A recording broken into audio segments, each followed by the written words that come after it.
नमस्कार दोस्तों। तो स्वागत है आप लोग के हमारे चैनल में। तो कैसे हैं आप लोग? आई होप कि आप लोग अच्छे होंगे और अपना तैयारी अच्छे से कर रहे होंगे। तो सबसे पहले तो बिहार का महापर्व छठ पूजा की आप लोगों को हार्दिक शुभकामनाएं। और छठी माँ से हम यही प्रार्थना करेंगे कि आप लोग को जल्द से जल्द सफलता मिले, ताकि अगला छठ पूजा आप लोग के घर में धूमधाम से मने।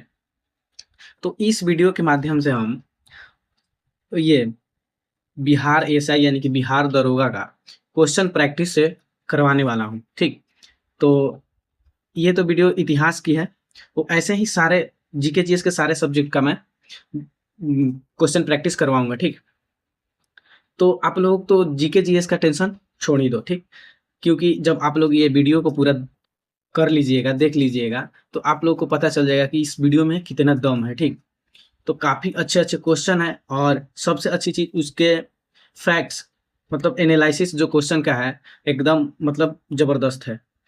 आप लोगों को कुछ नहीं करना है, आप लोग जो भी आपने अपना नोट्स बनाया होगा सिर्फ उसको रिवाइज करना है और मेरे वीडियो को रोज देख लेना है। ठीक, मैं हर रोज वीडियो लाऊंगा, एक एक वीडियो। ऐसे तो कोशिश करूंगा कि 2-3 लाऊं, क्योंकि टाइम बहुत कम है और सब्जेक्ट बहुत ज़्यादा है। ठीक, तो मैं कोशिश करूंगा कि जल्द से जल्द आप लोगों को पूरा करवा दूं।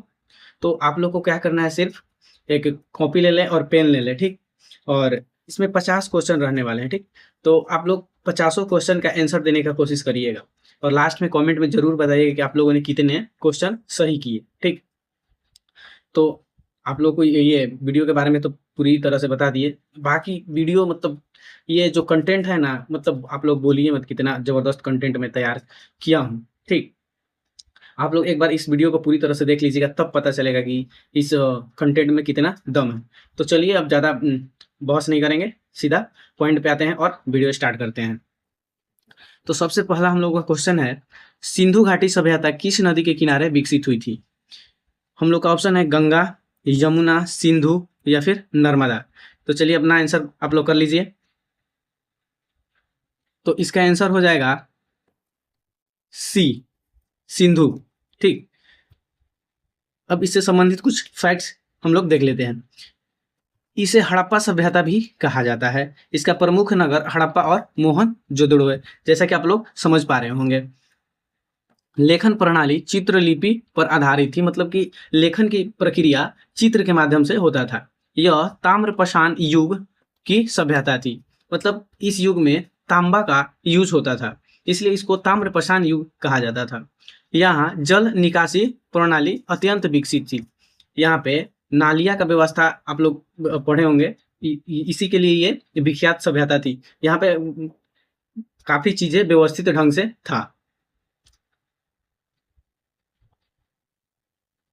नेक्स्ट क्वेश्चन है हम लोगों का, सिंधु घाटी सभ्यता में नृत्य करती हुई कन्या की मूर्ति किस धातु की बनी है? सिंधु घाटी सभ्यता में नृत्य करती हुई कन्या की मूर्ति किस धातु की बनी है? आप लोग का ऑप्शन है सोना, तांबा, कांसा, लोहा। चलिए अपना आंसर आप लोग बताइए।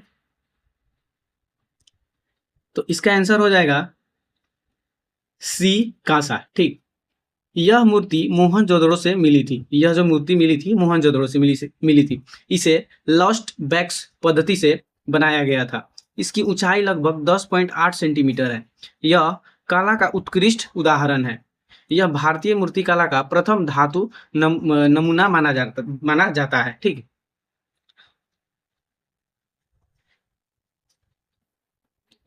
नेक्स्ट क्वेश्चन है हम लोग का, सल्तनत काल के दौरान दीवान ए अर्ज विभाग था। जो सल्तनत काल के दौरान दीवान ए अर्ज विभाग को क्या कहा जाता था? ये राजस्व विभाग था या फिर सैन्य विभाग था या प्रशासन विभाग था या कानून विभाग था? चलिए आप लोग आंसर करिए। तो इसका आंसर है बी, ये सैन्य विभाग था। दीवान ए अर्ज की स्थापना बलबन ने किया था। ये जो सैन्य विभाग दीवान ए अर्ज था, इसकी स्थापना बलबन ने किया था। दीवान ए कोही नामक कृषि विभाग की स्थापना मोहम्मद बिन तुगलक ने किया था।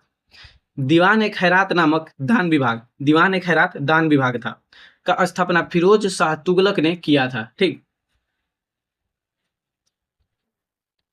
नेक्स्ट क्वेश्चन है, हस्तिनापुर का उत्खनन कब हुआ था? हस्तिनापुर का उत्खनन कब हुआ था? ऑप्शन ए है 1947 से 48 के बीच, या 1953 से 54 के बीच, या 1950 से 52 के बीच, या फिर 1955 से 56 के बीच। तो आप लोग वीडियो पॉज कर करके आप लोग आंसर दीजिएगा, ठीक। ऐसे हम ज़्यादा रुक के करेंगे तो ज़्यादा लंबा वीडियो हो जाएगा, तो आप लोग समझ सकते हैं। तो इसका आंसर हो जाएगा सी, 1950 से लेकर के 52 के बीच हस्तिनापुर का उत्खनन हुआ था। हस्तिनापुर कुरु जनपद की राजधानी थी, ध्यान रखिएगा आप लोग, हस्तिनापुर कुरु जनपद की राजधानी थी। वर्तमान में मेरठ जिले में स्थित है। हस्तिनापुर वर्तमान में मेरठ जिला में स्थित है। हम लोग का नेक्स्ट क्वेश्चन है, आर्यों का सबसे प्राचीन ग्रंथ कौन सा है? आर्यों का सबसे प्राचीन ग्रंथ कौन सा है? सामवेद है, ऋग्वेद है, अथर्ववेद है, या फिर यजुर्वेद है? तो इसका आंसर हो जाएगा बी, ऋग्वेद, ठीक। ऋग्वेद में 1028 सूक्त हैं और इसमें 10 मंडल है। यह सबसे पुराना धार्मिक ग्रंथ है। इसमें देवताओं की स्तुति की गई है। भाषा वैदिक संस्कृत है। ऋग्वेद की भाषा संस्कृत है। अगर आप लोगों को वीडियो अच्छी लग रही हो तो भाई अब तो लाइक तो बनता है, क्योंकि इतना आप लोग क्वेश्चन देख लिए और उसका एनालिसिस देख रहे हैं कितना अच्छा अच्छा है। अभी और मतलब इससे भी अच्छे अच्छे क्वेश्चन आएंगे और उसका मतलब एनालिसिस गजब का आएगा, ठीक। अवध का अंतिम शासक कौन था? अवध का अंतिम शासक कौन था? वजीद अली शाह, या फिर बहादुर शाह था, या फिर मसूद अली शाह था, या फिर निजाम शाह था? चलिए अपना आंसर आप लोग बताइए। आंसर हाजिर है। इसका उत्तर हो जाएगा वजीद अली शाह। अवध राज्य का संस्थापक शहादत खां बुहरान उल मुल्क थे। जो अवध राज्य का स्थापना किया था, शहादत खां बुहरान उल मुल्क के नाम से भी जाने जाते थे, जिन्होंने 1722 में मुगल साम्राज्य से एक स्वायत्त राज्य के रूप में इसकी स्थापना किया था। मुगल साम्राज्य से अलग होकर ये अपना राज्य की स्थापना किए थे। देखिए, मुगल साम्राज्य से अलग होकर 1 दर्जन से अधिक स्वतंत्र राज्य उभरे थे। मुगल साम्राज्य से अलग होकर लगभग 1 दर्जन से अधिक के स्वतंत्र राज्य उभरे थे, जिनमें 3 सबसे प्रमुख थे, जैसे कि अवध, इसका स्थापना शहादत खान द्वारा स्थापित किया गया था, और बंगाल मुर्शिद कुली खान द्वारा स्थापित किया गया था। वहीं हैदराबाद आसफ जहाँ प्रथम द्वारा स्थापित किया गया था। ये तीनों प्रमुख राज्य थे।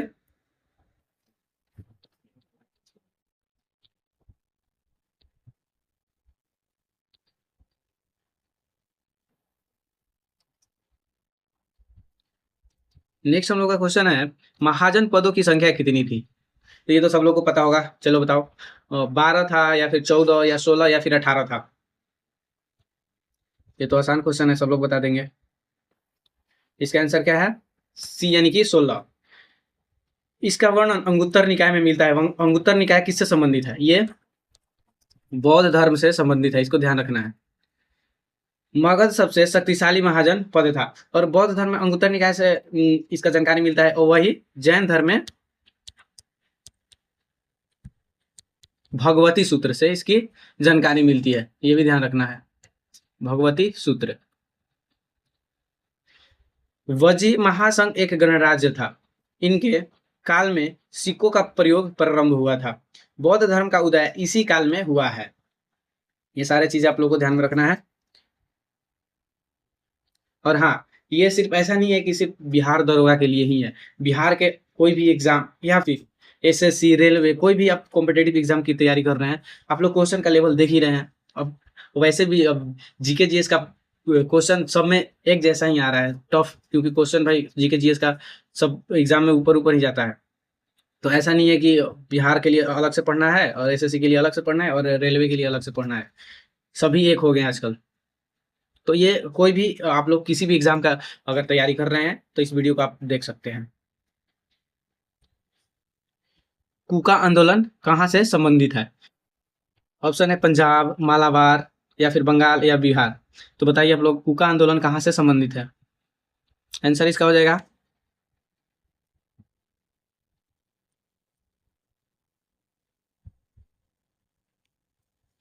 ए, पंजाब से संबंधित है। पहला किसान आंदोलन चंपारण 1917 में हुआ था। अब कुछ और आंदोलन हम लोग देखते हैं, जैसे कि पहला किसान आंदोलन चंपारण 1917 में महात्मा गांधी द्वारा किया गया था। ये अ, तीन कठिया यानी कि नील की खेती से संबंधित था। ठीक,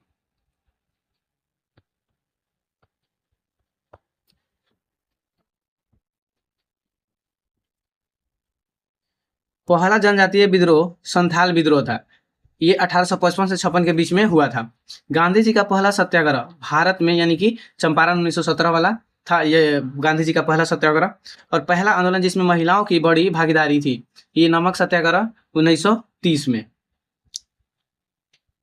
नमक सत्याग्रह हुआ था 1930 में। और कुछ है, सबसे बड़ा जन आंदोलन भारत छोड़ो आंदोलन 1942 में हुआ था। संथाल विद्रोह जो कि झारखंड भागलपुर राजमहल के क्षेत्र में हुआ था, ये 1855 से 56 के बीच में सिंधु कान्हू चांद भैरव के नेतृत्व में हुआ था संथाल विद्रोह। ठीक, इसके मुख्य नेता यही सिंधु और कान्हू। बार बार एग्जाम में ये सवाल आते हैं और इसका डेट भी याद रखना है। ठीक, ये काफी महत्वपूर्ण पॉइंट है। खेड़ा सत्याग्रह गुजरात में 1918 में गांधी जी और सरदार पटेल के नेतृत्व में हुआ था। स्वदेशी आंदोलन बंगाल में शुरू हुआ, मुख्य रूप से बंगाल के विभाजन के विरोध में हुआ था। जब 1905 में बंगाल विभाजन हुआ था, उसी के विरोध में स्वदेशी आंदोलन की शुरुआत हुआ था। इसमें क्या हुआ था कि विदेशी चीजें को बहिष्कार किया जा रहा था और स्वदेशी अपनाया जा रहा था। आई होप कि आप लोग समझ पा रहे होंगे स्वदेशी आंदोलन के बारे में। नेक्स्ट क्वेश्चन है, बुद्ध का जन्म कहाँ हुआ था? चलो बताओ आप लोग, कुशीनगर में हुआ था या फिर सारनाथ में या लुम्बिनी या फिर गया? बुद्ध का जन्म कहाँ हुआ था? तो इसका आंसर हो जाएगा सी, लुम्बिनी। यह स्थान नेपाल में है, लुम्बिनी नेपाल में है। जन्म शाक्य कुल में हुआ था। बौद्ध भगवान बुद्ध का जन्म शाक्य कुल में हुआ था। इनके पिता का नाम सुदोधन और माता माया देवी थी। जन्म के समय इनका नाम था सिद्धार्थ। भगवान बुद्ध के जन्म के समय का नाम सिद्धार्थ था। अशोक ने यहाँ स्तंभ बनवाया है, लुम्बिनी में अशोक स्तंभ बनवाया था। नेक्स्ट क्वेश्चन है, भारत के साथ व्यापार करने वाले प्रथम यूरोपीय था। भारत के साथ व्यापार करने वाला प्रथम यूरोपीय कौन था? हॉलैंड वासी थे या फिर ब्रिटिश थे या फ्रांसीसी थे या पुर्तगाली थे? चलिए बताइए आप लोग, भारत के साथ व्यापार करने वाला प्रथम यूरोपीय बताना है। तो इसका आंसर हो जाएगा पुर्तगाली थे। सबसे पहले भारत के साथ व्यापार करने वाले पुर्तगाली थे। भारत में यूरोपीय देशों के आगमन का क्रम, भारत में देखो यूरोपीय देश का आगमन का क्रम, सबसे पहले पुर्तगाली आए, उसके बाद डच आए, उसके बाद अंग्रेज, उसके बाद डेनिश, तब फ्रांसीसी। ये क्रम ध्यान रखना है। ठीक, पहले पुर्तगाली, फिर डच, फिर अंग्रेज, फिर डेनिश, फिर फ्रांसीसी। पुर्तगाली 1498 में सबसे पहले, उसके बाद डच और अंग्रेज आए और अंत में फ्रांसीसी सबसे बाद में आए। पुर्तगाली 1498 में वास्को डी गामा के नेतृत्व में भारत आए और कालीकट में पहली व्यापारिक चौकी स्थापित किया। डच 1605 में मुसलीपट्टनम में अपना पहला कारखाना स्थापित किया था। डच 1605 में मुसलीपट्टनम में अपना पहला कारखाना स्थापित किया था। वही अंग्रेज 1600 में ईस्ट इंडिया कंपनी की स्थापना के बाद भारत आए। अंग्रेज ईस्ट इंडिया कंपनी की स्थापना के बाद भारत है। हालांकि डच की कंपनी पहले स्थापित हुई थी, अंग्रेज से पहले डचों ने अपना कंपनी स्थापित कर लिया था। वहीं डेनिश 1616 में भारत पहुंचे और अपनी व्यापारिक कंपनी स्थापित की। फ्रांसीसी 1667 में सूरत में अपना पहला कारखाना स्थापित किया और भारत में आने वाले अंतिम यूरोपीय थे। भारत आने वाले अंतिम यूरोपीय थे ये फ्रांसीसी।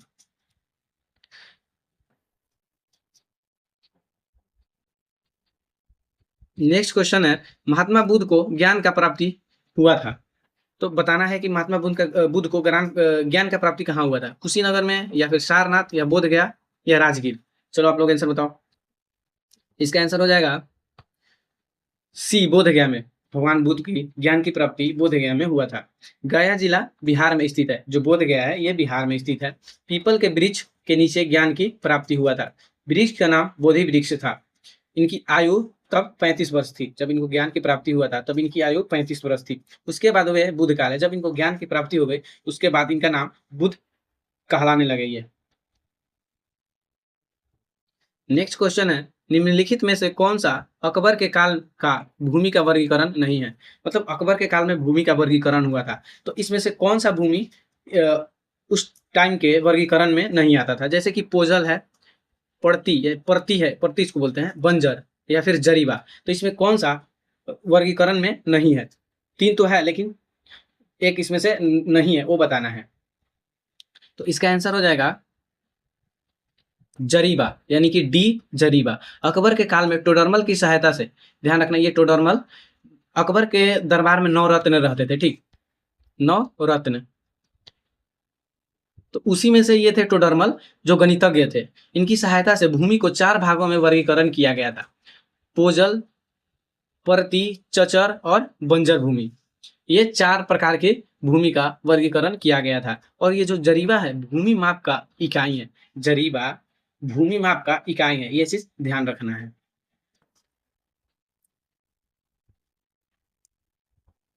नेक्स्ट है,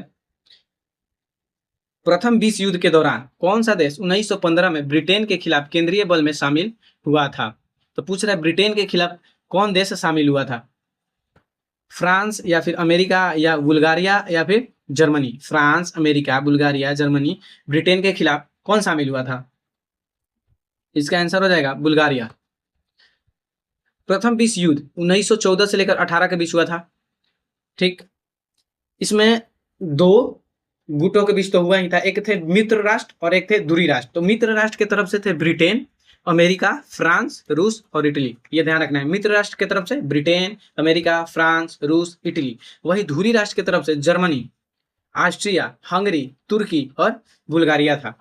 और अमेरिका सबसे अंतिम में 1917 में प्रथम विश्व युद्ध में शामिल हुआ था। अमेरिका 1917 में सबसे अंतिम में प्रथम विश्व युद्ध में शामिल हुआ था। वही बुल्गारिया 1915 में शामिल हुआ था। और द्वितीय विश्व युद्ध 1939 से लेकर 1945 तक चला था। चलिए नेक्स्ट क्वेश्चन देखते हैं।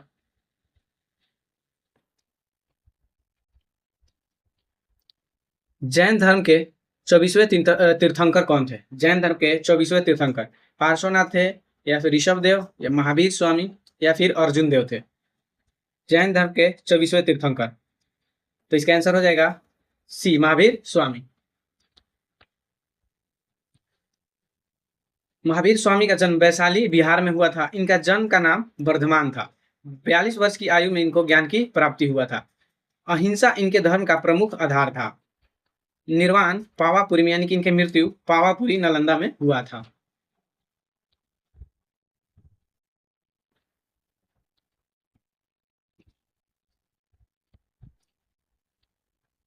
चंद्रगुप्त मौर्य के गुरु कौन थे? चंद्रगुप्त मौर्य के गुरु का नाम बताना है। वानभट्ट थे, चाणक्य थे, या फिर कालिदास या कौटिल्य? कौन थे? तो इसका आंसर हो जाएगा बी, चाणक्य, ठीक।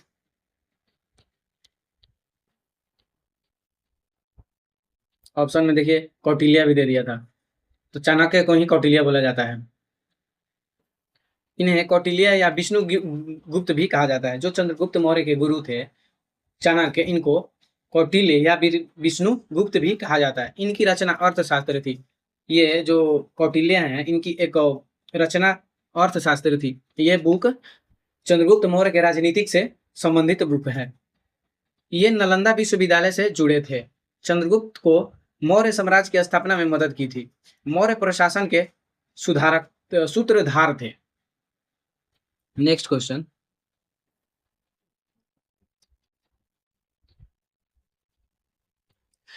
1799 ईस्वी में टीपू सुल्तान की मृत्यु के उपरांत मैसूर का राजा किसे बनाया गया? 1799 में जब टीपू सुल्तान की मौत हो जाती है, तो मैसूर का राजा किसे बनाया जाता है? ऑप्शन ए बसालत खां को, या फिर प्रताप सिंह को, या फिर कृष्ण राज तृतीय को, या नंद राज को? तो इसका आंसर हो जाएगा सी, कृष्णराज तृतीय को। अंग्रेज के साथ चौथा मैसूर युद्ध 1799 में लड़ा गया, जिसके बाद टीपू सुल्तान की मृत्यु हो जाती है। चौथा मैसूर युद्ध जो कि 1799 में लड़ा गया था, उसमें टीपू सुल्तान की मृत्यु हो जाती है। इनका जन्म 1 दिसंबर 1791 में बेंगलुरु के पास देवन हल्ली में हुआ था। इनके पिता हैदर अली थे जो मैसूर साम्राज्य के शासक थे। वहीं देखिए प्रथम आंग्ल मैसूर युद्ध 1767 से लेकर 1769 के बीच हुआ था। हैदर अली और अंग्रेजों के बीच लड़ा गया था, जो मद्रास की संधि के साथ समाप्त हुआ। द्वितीय आंग्ल मैसूर युद्ध 1780 से लेकर के 1784 के बीच लड़ा गया। यह हैदर अली और फिर टीपू सुल्तान के नेतृत्व में लड़ा गया और मंगलोर की संधि के साथ समाप्त हुआ था। वही तृतीय आंग्ल मैसूर युद्ध 1790 से लेकर 1792 के बीच हुआ था। टीपू सुल्तान और अंग्रेजों के बीच लड़ा गया, जो सेरिंगपट्टनम की संधि के साथ समाप्त हुआ। वहीं चतुर्थ आंग्ल मैसूर युद्ध 1799 में लड़ा गया था। इसमें टीपू सुल्तान की मृत्यु हो जाती है, साथ समाप्त हुआ, जिसके परिणाम स्वरूप अंग्रेजों ने मैसूर पर नियंत्रण कर लेते हैं। नेक्स्ट क्वेश्चन है हम लोगों का, अशोक के धर्म प्रचारक, अशोक का धर्म प्रचार किस धर्म से संबंधित था? अशोक धर्म प्रचार किए तो वो किस धर्म का प्रचार किए थे? जैन धर्म, बौद्ध धर्म, वैदिक धर्म या फिर शैव धर्म? तो जाहिर सी बात है कि अशोक जिस धर्म को अपनाया होगा उसी का प्रचार किए होंगे। तो ये बौद्धिक धर्म के प्रचार करते थे और ये बौद्धिक धर्म के प्रचार करने के लिए अपने पुत्र और पुत्री को श्रीलंका भी भेजे थे।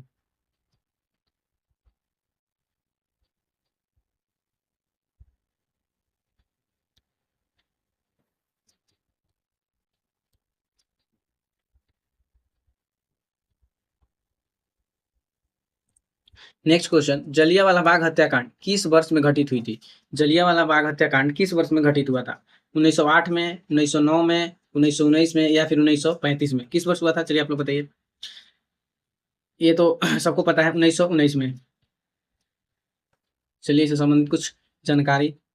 रॉलेट एक्ट के विरुद्ध में 1919 में रॉलेट एक्ट पारित हुआ था, जिसे कि बिना अपील, बिना दलील का कानून कहा गया। विरोध करने के लिए एक सभा हो रही थी, जिसमें जनरल डायर नामक एक अंग्रेज ऑफिसर ने आक्रमण कारण उस समय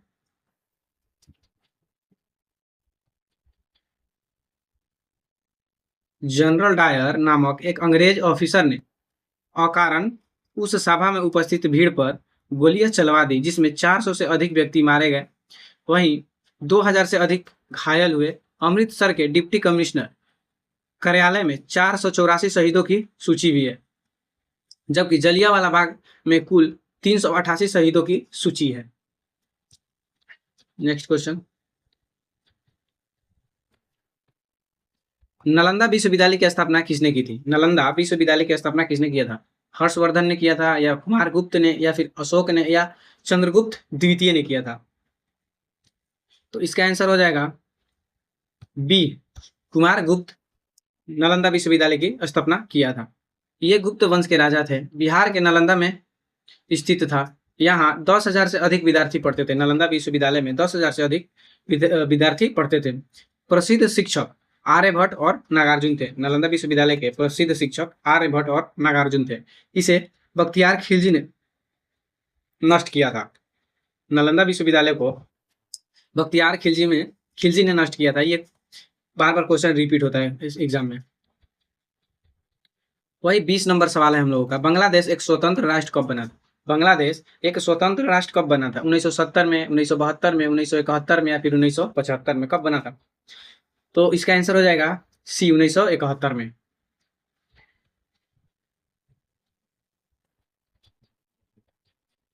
बांग्लादेश 16 दिसंबर 1971 को स्वतंत्र होता है। बांग्लादेश की राजधानी ढाका है। वही बांग्लादेश का करेंसी टाका है। बांग्लादेश का राष्ट्रपिता शेख मुजीबुर रहमान है। बांग्लादेश के राष्ट्रपिता शेख मुजीबुर रहमान है। दिल्ली सल्तनत की स्थापना किसने की थी? दिल्ली सल्तनत की स्थापना किसने की थी? इल्तुतमिश ने, कुतुबुद्दीन ऐबक ने, बलबन या फिर अलाउद्दीन खिलजी? तो इसका आंसर हो जाएगा बी, कुतुबुद्दीन ऐबक।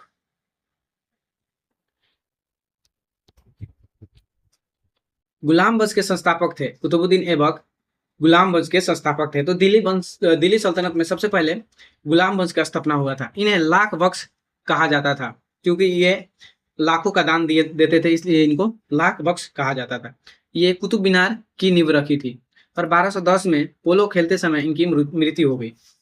पोलो यानी कि चौगान, जो कि घोड़ा से खेला जाता है, वही खेलते समय एक घोड़ा से गिर के इनकी मृत्यु हो जाती है 1210 में। बाद में इल्तुतमिश ने विस्तार किया।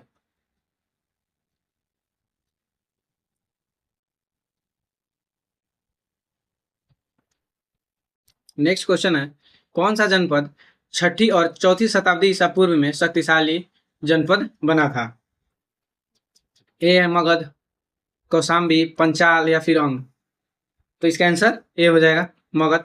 मगध सबसे शक्तिशाली महाजनपद था। महाजनपद की राजधानी बौद्ध धर्म के महाजनपद की जानकारी बौद्ध धर्म के अंगुतर निकाय और जैन धर्म के भगवती सूत्र से मिलता है। 16 महाजनपद थे, जिसमें सबसे शक्तिशाली महाजनपद मगध था। मगध महाजनपद का प्रारंभिक बृहदत्त वंश की स्थापना हुई थी। मगध महाजनपद में बृहदत्त वंश की स्थापना प्रारंभ में हुआ था। मगध की प्राचीन राजधानी राजगिरी थी और दूसरी राजधानी पाटलिपुत्र बन जाता है। पटना का राजधानी बनाने वाला उदयन शासक थे। पटना को यानी कि पाटलिपुत्र को राजधानी बनाने वाला शासक उदयन था और पाटलिपुत्र का भी स्थापना उदयन ने ही किया था और इसको राजधानी बना लेता है।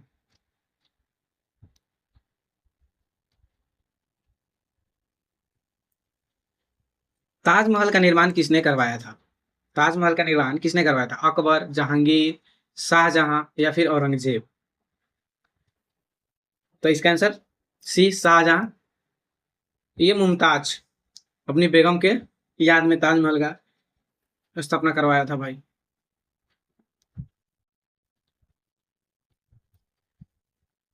ताजमहल आगरा में स्थित है। इसका निर्माण 1632 में शुरू हुआ था। मुमताज महल की स्मृति में बनवाया गया था। सफेद संगमरमर से निर्मित है। ये यूनेस्को धरोहर में शामिल भी है। तुगलकाबाद शहर का निर्माण किसने करवाया था? हम लोग का क्वेश्चन है, तुगलकाबाद शहर का निर्माण किसने करवाया था? मोहम्मद बिन तुगलक या फिर गयासुद्दीन तुगलक या फिर शाहजहां या फिर औरंगजेब। कौन करवाया था भाई, चलो बताओ। तो इसका आंसर बी, गयासुद्दीन तुगलक तुगलकाबाद शहर को राजधानी बनाया था। मोहम्मद बिन तुगलक गयासुद्दीन तुगलक का पुत्र था। मोहम्मद बिन तुगलक जो कि एक महान शासक था मुस्लिम। इसने गयासुद्दीन तुगलक का पुत्र था। मोहम्मद बिन तुगलक 1325 ईस्वी में शासक बना था। वही फिरोज शाह तुगलक 1351 ईस्वी में शासक बना था। फिरोज शाह तुगलक भारत का प्रथम कट्टर मुस्लिम शासक था। फिरोज शाह तुगलक भारत का प्रथम कट्टर मुस्लिम शासक था। नेक्स्ट क्वेश्चन है, हरिजन बंधु नामक पत्रिका का नाम बदलकर क्या रखा गया था? ये जो हरिजन बंधु नामक पत्रिका थी, उसका नाम बदलकर क्या रखा गया था? यंग इंडिया या फिर नवजीवन या हरिजन या फिर हरिजन सेवक। तो इसका आंसर हो जाएगा सी, हरिजन।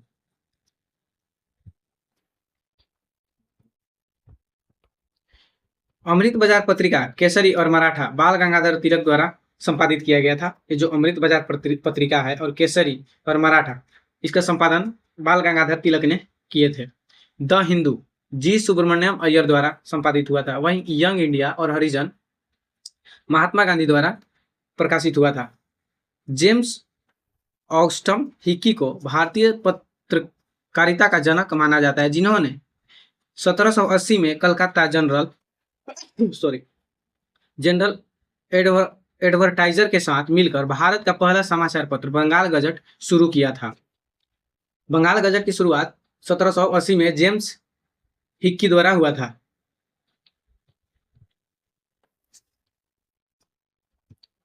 अकबर ने दीन ए इलाही धर्म की शुरुआत कब की? अकबर ने दीन ए इलाही धर्म की शुरुआत कब की? 1565 में या फिर 1582 ईस्वी में या फिर 1600 ईस्वी में या फिर 1798 ईस्वी में। तो इसका आंसर हो जाएगा बी, 1882 ईस्वी में। इसका उद्देश्य धार्मिक एकता था। इसका उद्देश्य धार्मिक एकता था। अबुल फजल ने इसका समर्थन किया था। बहुत कम लोगों ने इसे स्वीकारा। अकबर इसका संस्थापक और एकमात्र अनुयायी था। मृत्यु के बाद यह धर्म समाप्त हो गया। अकबर की मृत्यु के बाद यह धर्म समाप्त हो जाता है। इसको यही क्वेश्चन आता है अधिकांश की दीन इलाही धर्म का स्थापना किसने किया था, और डेट कभी कभार पूछ लेता है।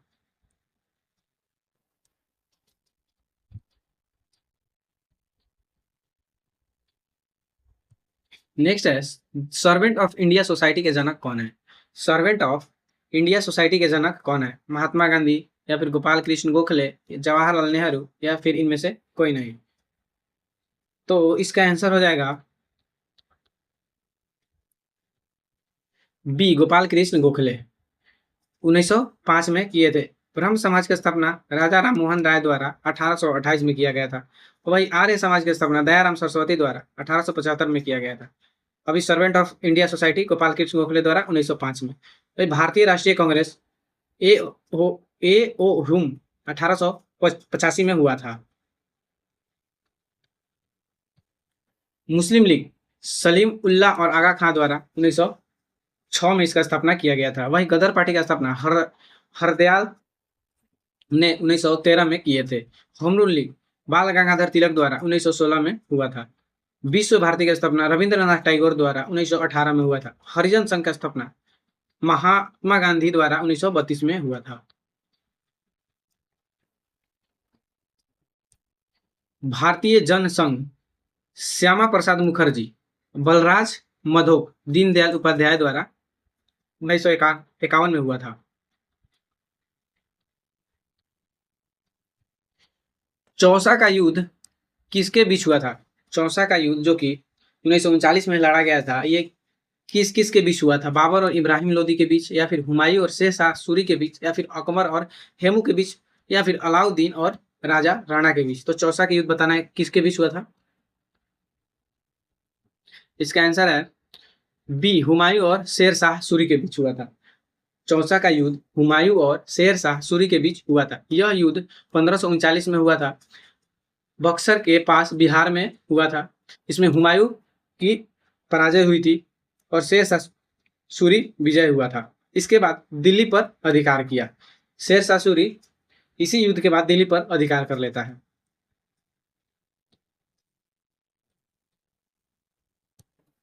निम्न में से कौन सी वस्तु हड़प्पा से प्राप्त नहीं हुई है? तो बताना है इसमें से कौन सी वस्तु हड़प्पा से नहीं प्राप्त हुई है। बर्तन, गहने, सूती वस्त्र, या फिर ताम्र यानी कि तांबा। तो इसमें से कौन सी वस्तु हड़प्पा से नहीं प्राप्त हुई है? तो इसका आंसर हो जाएगा सी, यानी कि सूती वस्त्र। सी, सूती वस्त्र। हड़प्पा सभ्यता की खोज 1921 में दयाराम साहनी ने किए थे। हड़प्पा रावी नदी के किनारे स्थित है। हड़प्पा सभ्यता की खोज 1921 में दयाराम साहनी द्वारा किया गया था। और हड़प्पा सभ्यता यानी कि हड़प्पा शहर रावी नदी के तट पर स्थित है। हड़प्पा से प्राप्त अवशेष, हड़प्पा से जो प्राप्त हुए थे अवशेष, उसमें पक्की ईंटों के घर, सड़कें, जल निकासी व्यवस्था और मिट्टी के बर्तन, मुहरे, तांबे और कांसे की वस्तुएं, खिलौने और विभिन्न प्रकार की कलाकृतियां शामिल है। इसके अलावा खुदाई में तांबे की इका गाड़ी, उर्वरता की देवी की मूर्ति और एक कांस्य दर्पण जैसी महत्वपूर्ण अवशेष भी मिला है।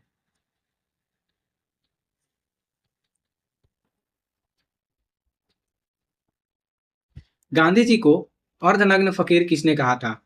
माउंटबेटन। गांधी जी को अर्धनग्न फकीर किसने कहा था? माउंटबेटन, या फिर हेस्टिंग्स, या विस्टन चर्चिल, या फिर जीना?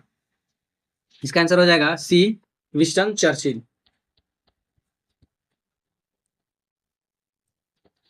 महात्मा गांधी की प्रमुख उपाधि थी राष्ट्रपिता, बापू, महात्मा और कैसर ए हिंद। ये सभी उपाधियां महात्मा गांधी को मिली थी। वही महात्मा शब्द का इस्तेमाल सबसे पहले वैध जीवराम कालिदास ने 1915 में किया था और रविंद्रनाथ टैगोर ने इसे लोकप्रिय बनाया था। वह राष्ट्रपिता की उपाधि सुभाष चंद्र बोस ने दी थी। अंग्रेजों ने उन्हें कैसर ए हिंद की उपाधि दी थी, जिसे उन्होंने बाद में लौटा दी है।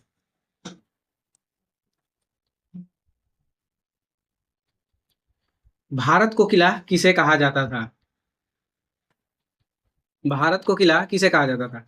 ए, विजय लक्ष्मी पंडित को, लता मंगेशकर को, सरोजनी नायडू, या फिर नूरजहां? तो इसका आंसर हो जाएगा सी, सरोजनी नायडू।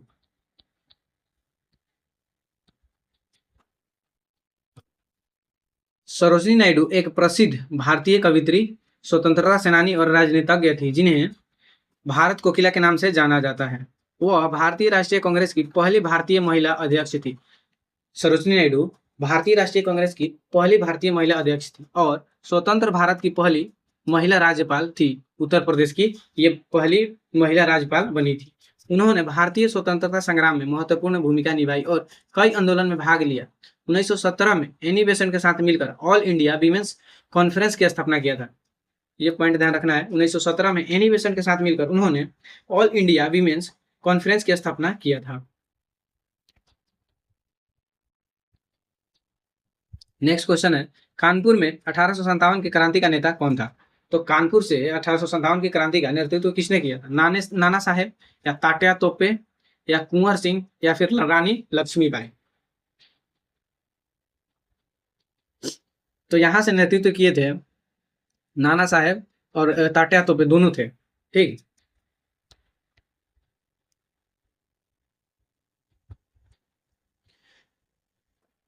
शुरुआत, क्रांति की शुरुआत 10 मई 1857 में मेरठ से हुई थी। 1857 की क्रांति की शुरुआत 10 मई 1857 को मेरठ से हुई थी। इसका तत्कालीन कारण था चर्बी लगे कारतूस का इस्तेमाल, जो गाय और सुअर की चर्बी से बने थे, जिससे हिंदू और मुस्लिम सैनिकों की धार्मिक भावनाएं आहत हुई थी। तो तत्कालिक कारण चर्बी लगे कारतूस का इस्तेमाल था। 1857 की क्रांति के जनक मंगल पांडे को माना जाता है। बहादुर शाह जफर और वक्त खां ये दिल्ली से नेतृत्व किए थे। वहीं नाना साहेब और तात्या तोपे कानपुर से नेतृत्व किए थे। वहीं रानी लक्ष्मीबाई झांसी से, और बेगम हजरत महल लखनऊ से, और कुंवर सिंह बिहार से, और मंगल पांडे बैरकपुर छावनी से जुड़े थे, जो क्रांति की शुरुआत के लिए एक महत्वपूर्ण केंद्र था। नेक्स्ट क्वेश्चन है, कृष्ण देव राय अपनी माता के नाम पर विजयनगर के समीप किस नगर की स्थापना किया था? हम्पी, नगल, बरार, या फिर नगलापुरम? तो इसका आंसर डी, नगलापुरम हो जाएगा। कृष्ण देव राय की माता का नाम नगला देवी था। कृष्ण देव राय स्वयं एक विद्वान होने के नाते उन्होंने तेलुगु और संस्कृत दोनों भाषाओं में कई ग्रंथों की रचना की, जैसे कि अमुक्त मालदय और जाम्बावती कल्याण इनकी प्रमुख ग्रंथ था। कृष्ण देव राय 1509 से लेकर 1529 विजयनगर साम्राज्य के तुलुब राजवंश के तीसरे और सबसे महान सम्राट थे। कृष्ण देव राय 1509 से लेकर 1529 में इनका राज्यकाल था, जो कि तुलुब वंश के तीसरे सबसे महान सम्राट थे। विजयनगर साम्राज्य 1336 में से 1664 तक दक्षिण भारत में फला फूला एक शक्तिशाली साम्राज्य था। इसकी स्थापना हरियर और बुक्का राय ने की थी और इसकी राजधानी विजयनगर अब हम्पी के पास थी। हरियर और बुक्का ने 1336 में संगम राजवंश के तहत तुंगभद्रा नदी के किनारे तुगलक सत्ता के विरुद्ध में विजयनगर शहर की स्थापना किया था। नेक्स्ट क्वेश्चन है, शेर शाह सूरी की मृत्यु कहाँ हुई थी? शेर शाह सूरी का मृत्यु कहाँ हुआ था? दिल्ली में हुआ था, या कनौज में हुआ था, या फिर कालिंजर का किला में, या फिर बक्सर में हुआ था? तो इसका आंसर हो जाएगा सी, कालिंजर का किला में इसका मृत्यु हुआ था। 1545 में शेर शाह सूरी की मृत्यु हुई थी। तोप के विस्फोट से मारे गए थे। इनका वास्तविक नाम फरीद खान था। ये शासनिक सुधारों के लिए प्रसिद्ध थे। ग्रैंड ट्रंक रोड का निर्माण शेर शाह सूरी ने करवाया था। अकबर के 9 रत्नों में से कौन गणितज्ञ थे? अकबर के 9 रत्नों में से कौन गणितज्ञ थे? अभी हम लोग इस चीज पे चर्चा भी हुआ है इसी वीडियो में। अबुल फजल थे, या बीरबल थे, या फैजी, या फिर टोडरमल? तो इसका आंसर हो जाएगा डी, टोडरमल। डी, टोडरमल भूमि व्यवस्था के सुधारक थे। दशांश पद्धति लागू किया था इन्होंने। अकबर के वित्त मंत्री थे। मापन की एक रूपता स्थापित की। इनकी नीति दहसाला प्रणाली कहलाती थी। इनकी नीति दहसाला प्रणाली कहलाती थी। हुमायूं नामा की रचना किसने की? हुमायूं नामा की रचना किसने किया था? अबुल फजल ने, या गुलबदन बेगम ने, या फिर फैजी या रस खान ने? तो इसका आंसर हो जाएगा बी, अब्दुल बेगम ने।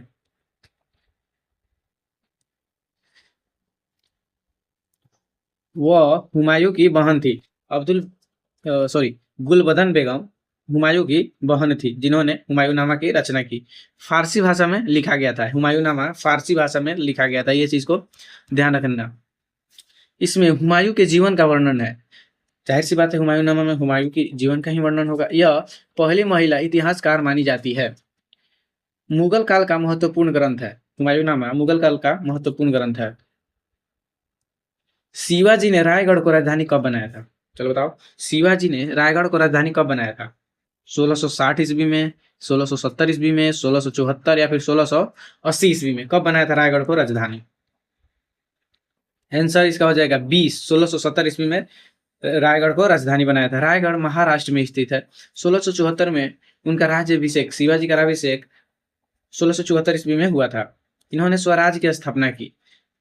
इनके दरबार में अष्ट प्रधान परिषद बनाई गई। 1680 में इनकी मृत्यु हो जाती है। प्रथम युद्ध पानीपत कब हुआ था भारत का? सॉरी, पानीपत का प्रथम युद्ध कब हुआ था? 1526, 1556, 1761 या फिर 1707 में? तो इसका आंसर हो जाएगा ए, 1526। तो पानीपत का प्रथम युद्ध 1526, द्वितीय 1556 और तृतीय 1761। ठीक, 1526 ईस्वी में बाबर और इब्राहिम लोदी के बीच हुआ था। पानीपत का प्रथम युद्ध बाबर और इब्राहिम लोदी के बीच हुआ था, जिसमें बाबर की विजय हुई।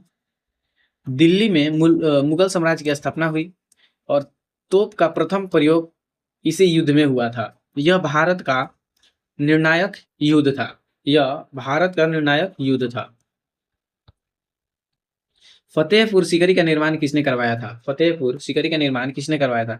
शाहजहां ने, अकबर ने, या फिर जहांगीर या औरंगजेब? किसने करवाया था? तो इसका आंसर हो जाएगा बी, अकबर।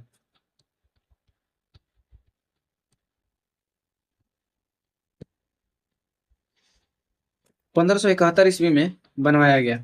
सलीम चिश्ती की स्मृति में फतेहपुर सीकरी का निर्माण हुआ था। इसमें बुलंद दरवाजा प्रसिद्ध है। जो सबसे बड़ी दरवाजा, बुलंद दरवाजा है, फतेहपुर सीकरी में ही है। 1585 में राजधानी स्थानांतरित किया गया। यूनेस्को धरोहर स्थल में भी शामिल है।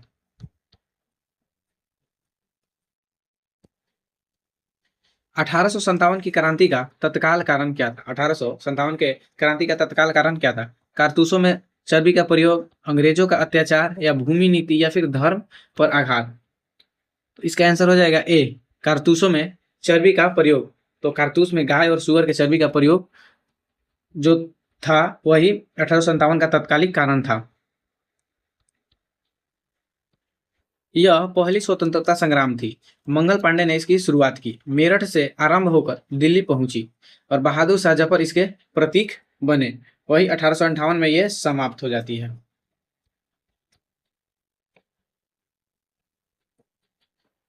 1857 की क्रांति के समय भारत का गवर्नर जनरल कौन था? डलहौजी, कैनिंग, वारेन हेस्टिंग्स, या फिर लिटन? कौन होगा इसमें? 1857 के समय, क्रांति के समय भारत का गवर्नर जनरल कौन था और उसको वायसराय बनाया गया था? तो इसका आंसर हो जाएगा बी, कैनिंग। ठीक, लॉर्ड कैनिंग। 1858 में कंपनी का शासन समाप्त हुआ और शासन ब्रिटिश क्राउन के अधीन आया और पहली बार भारत का वायसराय बनाया गया। भारत का जो गवर्नर जनरल पद था, उसको भारत का वायसराय बना दिया गया और भारतीय परिषद अधिनियम 1861 पारित हुआ और शांति प्रिय नीति अपनाई गई। इंडियन नेशनल कांग्रेस की स्थापना कब हुई थी? इंडियन नेशनल कांग्रेस की स्थापना कब हुई थी? 1885, 1905, 1919 या फिर 1942? इसका आंसर हो जाएगा ए, 1985। इसके संस्थापक ए ओ होम। प्रथम सत्र मुंबई में हुआ था। इसके प्रथम अध्यक्ष डब्ल्यू.सी. बनर्जी थे। उद्देश्य ब्रिटिश शासन में सुधार करना। यह भारतीय राजनीति का केंद्र बना।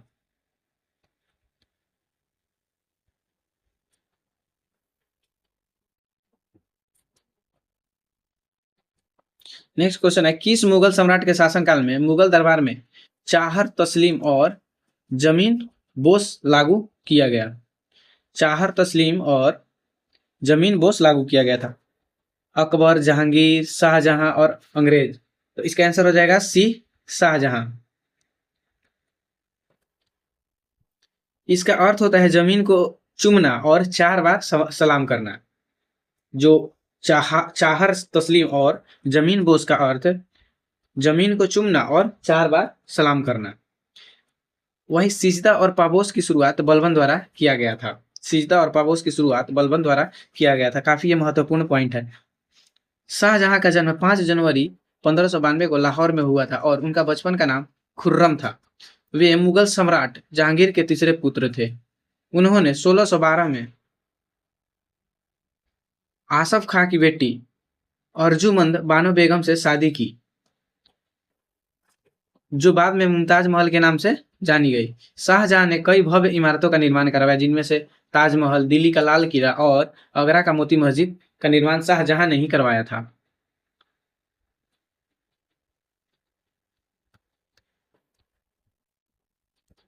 बंग भंग आंदोलन कब हुआ था? बंग भंग आंदोलन कब हुआ था? 1905 में या फिर 1911 या 1920 या फिर 1930? बंग भंग आंदोलन को ये बंगाल विभाजन से संबंधित था। इसका आंसर हो जाएगा ए, 1905। लॉर्ड कर्जन ने किया था। बंगाल को 2 भागों में बांटा गया। बंग भंग को बंगाल विभाजन ही कहा जाता है। इसके बाद स्वदेशी आंदोलन शुरुआत हुई, जिसमें कि विदेशी वस्तुएं का बहिष्कार किया गया और स्वदेशी वस्तुएं अपनाया गया। 1911 में बंगाल विभाजन को रद्द कर दिया गया और राष्ट्रीय एकता की भावना बढ़ी। असहयोग आंदोलन कब शुरू हुआ था? असहयोग आंदोलन कब शुरू हुआ था? 1915 में या फिर 1919 में या फिर 1920 या 1922 में? तो इसका आंसर हो जाएगा सी, 1920। इसके नेता महात्मा गांधी थे। जलियांवाला बाग हत्याकांड के बाद आरंभ हुआ था। लक्ष्य था स्वराज की प्राप्ति और छात्रों और शिक्षकों ने ब्रिटिश संस्थान छोड़े। चौरी चौरा कांड के बाद समाप्त हो गया। जब चौरी चौरा कांड 1922 में हुआ था तो गांधी जी ने असहयोग आंदोलन को वापस ले लिया था और ये 1920 से लेकर के 1922 तक ये आंदोलन चला था। सविनय अवज्ञा आंदोलन कब शुरू हुआ था? सविनय अवज्ञा आंदोलन कब शुरू हुआ था? 1929 या फिर 1930 या 1931 या फिर 1932? तो इसका आंसर हो जाएगा बी, 1930। गांधी जी ने दांडी यात्रा की। ठीक, गांधी जी दांडी यात्रा करके असहयोग आंदोलन सविनय अवज्ञा आंदोलन का शुरुआत किया था। नमक कानून तोड़ा 12 मार्च 1930 में शुरू हुआ था और 78 साथियों के साथ ये चले थे। ब्रिटिश शासन के खिलाफ प्रत्यक्ष संघर्ष था।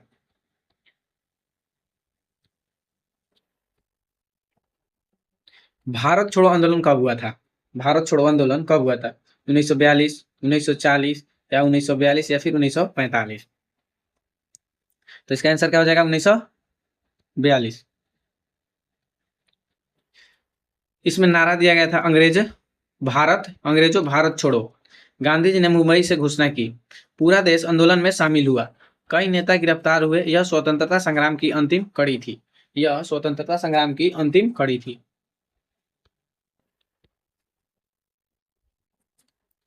सूरत विभाजन के बाद भारतीय राष्ट्रीय कांग्रेस पर किसका नियंत्रण हुआ था? सूरत विभाजन के बाद भारतीय कांग्रेस पर किसका नियंत्रण हुआ था? चरमपंथियों का या क्रांतिकारी का या फिर नरमपंथियों का या फिर इनमें से कोई नहीं? तो इसका आंसर हो जाएगा सी। क्या हुआ था कि कांग्रेस सूरत अधिवेशन में कांग्रेस का विभाजन हो गया था, तो ये नरम दल और गरम दल में बढ़ गए। तो नरम दल को नरमपंथी और गरम दल को चरमपंथी कहा गया। तो चरमपंथियों को कांग्रेस से अलग कर दिया गया और नरमपंथी का राष्ट्रीय कांग्रेस पर नियंत्रण हो गया। ठीक, सूरत अधिवेशन के बाद कांग्रेस नरम दल और गरम दल में विभाजित हो गए थे। सूरत विभाजन का तत्कालीन कारण अध्यक्ष पद को लेकर था। सूरत विभाजन के संदर्भ में लॉर्ड मिंटो ने तत्कालीन भारत सचिव मार्ले को लिखा था कि सूरत में कांग्रेस का पतन हमारे बहुत बड़ी जीत है। उग्र विचारधारा के 4 प्रमुख नेता, मतलब कि गर्म दल के 4 प्रमुख नेता थे, बाल गंगाधर तिलक, लाला लाजपत राय, बिपिन चंद्र पाल तथा अरविंद घोष। इस अधिवेशन में उग्रवादी विचार वाले नेताओं को कांग्रेस से बाहर कर दिया। अब हम लोगों का last question,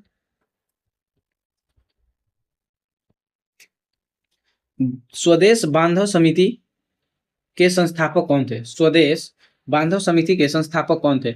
Ashwini Kumar Dutt, PV दास, प्रफुल्ल चाकी या फिर राजा राम मोहन राय? तो इसका आंसर हो जाएगा ए, अश्विनी दत्त।